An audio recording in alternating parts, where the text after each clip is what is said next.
शिरपूरमध्ये ऑपरेशन बिबट्या यशस्वी, शेतकऱ्याचा पाठलाग करणारा बिबट्या अखेर जेरबंद।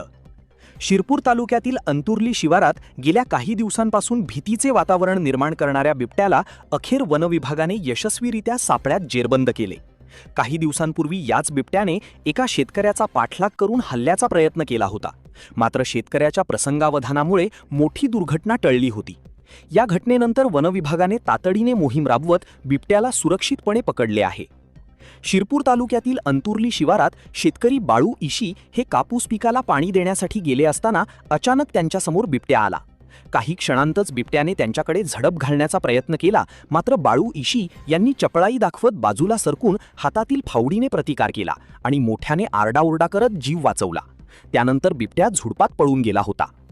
या घटनेमुळे अंतुर्लीसह परिसरातील ग्रामस्थ आणि शेतकऱ्यांमध्ये भीतीचे वातावरण निर्माण झाले होते।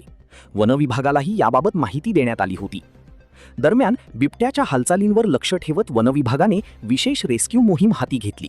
वनसंरक्षक MD साळुंखे आणि वनपरिक्षेत्र अधिकारी SB रत्नपारखी यांच्या मार्गदर्शनाखाली वनरक्षक ईश्वर वसावे, योगेश पाडवी, प्रियांका गावित तसेच इतर कर्मचाऱ्यांनी स्थानिक ग्रामस्थांच्या मदतीने बिबट्याला कोणतीही इजा न होता सुरक्षितपणे सापळ्यात जेरबंद केले। या मोहिमेत स्थानिक शेतकरी आणि वनसंरक्षक संस्थेच्या सदस्यांनीही मोलाचे सहकार्य केले। पकडलेल्या बिबट्याची वैद्यकीय तपासणी करण्यात आली असून तो पूर्णपणे सुरक्षित असल्याची माहिती वनविभागाने दिली आहे। आवश्यक प्रक्रिया पूर्ण झाल्यानंतर त्याला नैसर्गिक अधिवासात सोडण्यात येणार आहे। एका बाजूला शेतकऱ्याचा जीव वाचला तर दुसऱ्या बाजूला वनविभागाच्या तत्परतेमुळे बिबट्यालाही जीवदान मिळाले। त्यामुळे अंतुर्ली परिसरातील नागरिकांनी सुटकेचा निश्वास सोडला असून वनविभागाच्या या यशस्वी ऑपरेशन बिबट्याचे सर्वत्र कौतुक होत आहे।